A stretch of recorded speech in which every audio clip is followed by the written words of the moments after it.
Mesdames, Messieurs, bonjour. À la une de cette édition, le centre de jeunes de Don Bosco de la ville de Goma sera bientôt doté d'une école de football grâce à un projet initié par le contingent uruguayen de la MONUSCO. Les détails dans quelques instants.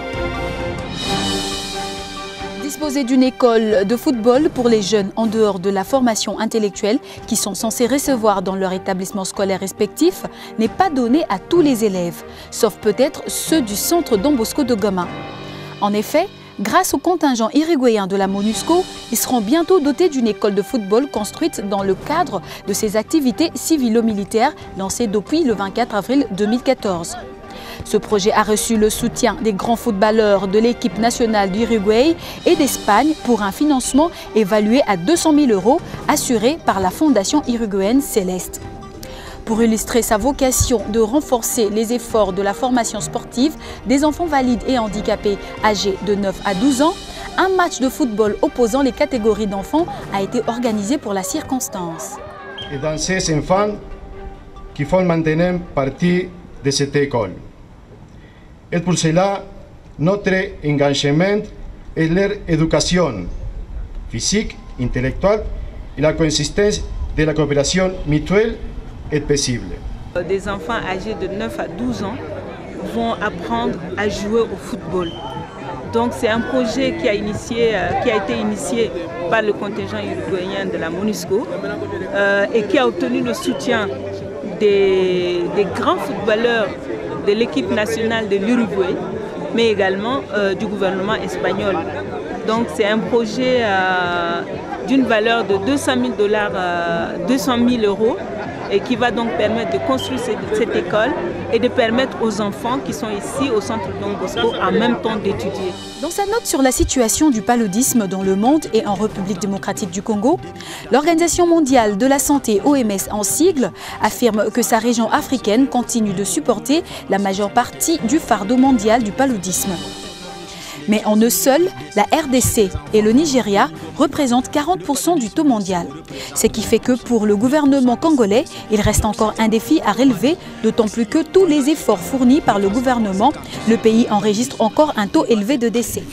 C'est d'ailleurs une des clauses de la déclaration d'Abuja et la République démocratique du Congo l'applique, puisque si vous voyez les médicaments qui sont distribués au niveau des formations sanitaires, le coût auquel ces médicaments sont cédés, c'est très en deçà du coût normal que ces médicaments devraient être vendus. Mais il y a une bonne partie qui est prise en charge par l'État ou par le gouvernement qui fait que les médicaments sont vendus à un coût moindre. Maintenant, concernant le secteur privé, quand le secteur privé s'approvisionne de l'extérieur, parce que le privé, il ne peut pas acheter cher et que vous lui demandez de revendre moins cher que ce qu'il a dépensé pour acquérir son produit. Ce que l'État peut faire, et c'est le plaidoyer que l'OMS fait au niveau des gouvernements, y compris la RDC, c'est de revoir les taxes au niveau de ces produits.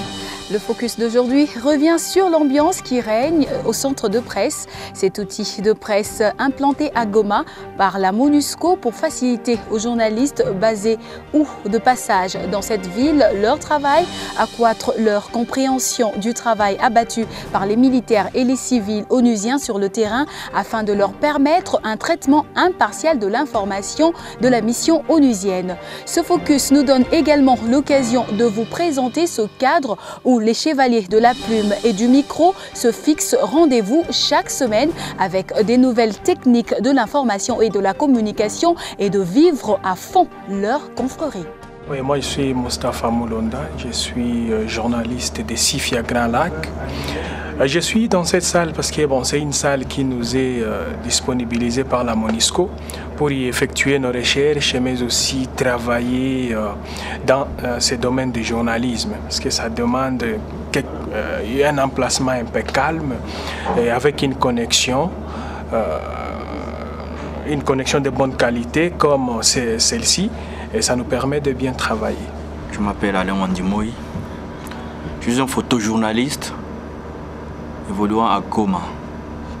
Je trouve que le Pôle Saint-A est un lieu de rencontre entre confrères, puisqu'avant il était difficile pour moi de rencontrer les amis et les collègues et discuter pendant un temps professionnel avec un nombre si consistant comme il est le cas aujourd'hui, puisqu'on était un peu dispersés, chacun travaillait dans son coin. À part ça, ça m'a beaucoup aidé. Vous savez, la Monisco, c'est une grande source pour nous journalistes de la province. Avant, on entrait pour accéder dans l'enclos de la Monisco, c'était vraiment très compliqué, c'était de la magie. Mais aujourd'hui, grâce au Presse Sainte-Anne, nous venons lundi pour le briefing et tous les jours, c'est accessible. Mon nom d'abord, c'est Guilain Baloumé. Je suis journaliste et blogueur indépendant ainsi que formateur en médias sociaux. Avec la Monisco, la Presse Sainte, ça m'aide beaucoup plus à avoir des informations, surtout avec les conférences qui se font. Mais aussi, ça m'aide aussi parfois quand il y a des problèmes dans la ville avec la connexion. Je viens ici, voilà, je peux naviguer avec l'internet et ça me facilite le travail. Bon, avant, j'avais des systèmes dans lesquels je travaillais. Étant blogueur, j'avais un modem qui me servait pour la connexion internet. Quand j'avais des histoires lourdes, j'allais dans un cyber. Quand on prenait le temps de faire des allers et retours, c'était un souci pour moi. Je dirais que le Presse Sainte-Anne nous a aidés puisqu'il y a une connexion Wi-Fi qui nous permet de faire nos recherches, surtout nous blogueurs, nous permet de faire nos envois. Ce que nous entendions avant était que la Monusco ne communiquait pas assez, qu'on ne partageait pas assez les informations, que ça donnait un peu l'impression qu'on gardait des secrets, qu'on cachait des choses. Et c'est exactement le contraire. Donc on voulait vraiment les avoir avec nous, qu'ils aient accès à toute l'information le plus rapidement possible, immédiatement. Et je pense qu'on a réussi ce pari-là. Maintenant, les journalistes sont ici, à l'intérieur des bureaux de la Monusco, avec nous, avec nos collègues journalistes. Donc c'est compliqué, la sécurité ici est trop dure pour nous et le temps nous est un peu limité. Par exemple, on entre à 10h et puis on doit libérer la salle à 13h pour revenir encore à 16h30. À 15h30, c'est très compliqué pour nous. Par exemple, si tu es en train de télécharger un document, ou soit tu es en train d'envoyer un fichier, ou soit un article, ça nous pose un peu de problème. Quand il y a interruption, vous devez fermer la machine pour revenir. Alors moi, je crois que comme il y a l'autre porte derrière moi, c'est mieux de nous laisser peut-être 12 heures, 24 heures de travail. S'ils peuvent installer une imprimante où ils mettent l'ordre, si quelqu'un a quelque chose à imprimer, il l'imprime et il scanne, il renvoie au partenaire, ça sera vraiment quelque chose de très bon.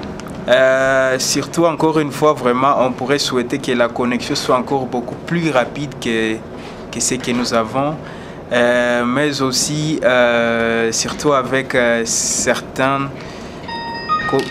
qu'on puisse aussi nous ajouter aussi d'autres matériels nécessaires pour nous faciliter le travail. C'est la fin d'ONU Magazine. Merci de l'avoir suivi et à la prochaine.